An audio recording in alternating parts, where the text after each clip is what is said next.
Ginmanduan sang Office of the Ombudsman sa Senator Alan Peter Cayetano kag Senator Robin Padilla nga magsabat sa reklamo batok sa ila kaangot sa pagpalagyo ni Senator Ronald Bato de la Rosa halin sa Senate premises sang nagligad nga bulan. Magluwas sa duha ka senador ginapa sa Batman ang suspendido nga Senate Sergeant at Arms nga si Mau Aplasca. Ginmando ni Assistant Ombudsman Moreno Generoso nga dapat ipasa sang tatlo ang ilang counter affidavit sa Hunyo 3 nga complaint nga ginpasaka sang Tindig Pilipinas 15 kadlaw matapos nga nabato nila ang mando halin sa Office of the Ombudsman. Kung hindi makapasa sa Cayetano, Padilla kag Aplasca sa counter affidavit sa sulod sang tion nga ginhatag sa ila ay hindi na magbato ng Ombudsman sa anuman nga dokumento o kung anuman nga apelar halin sa ila kampo. Naibaluan nga sa reklamo sang Tindig Pilipinas, ginaakusaran sa Cayetano, Padilla kag Aplasca sang obstruction of justice bangod ang ila aktwasyon ginapahayag nga nagapakita nga ginpungga nila ang pagpatuman sang legal process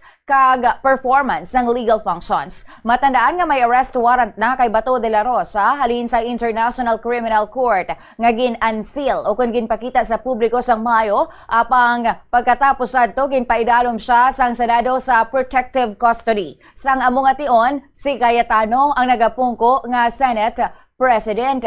Sang Mayo 13 naman sang gabi may natabo nga shooting sa sunod sang Senado nga sang uli nagwa sa investigasyon sang pulis nga wala man sang pagpang-atake. Sang Mayo 14 naman pasado alas 2 ang kagahon nakapalagyo na si De La Rosa sakay sa salakyan ni Senator Padilla apang todo panindugan si Senator Padilla nga ginpasakay lang niya si Bato bangod nag-ayo ini sa iya ginbilin dito sa Makati kag wala na ini nagpahibalo kung sa diin siya makadto.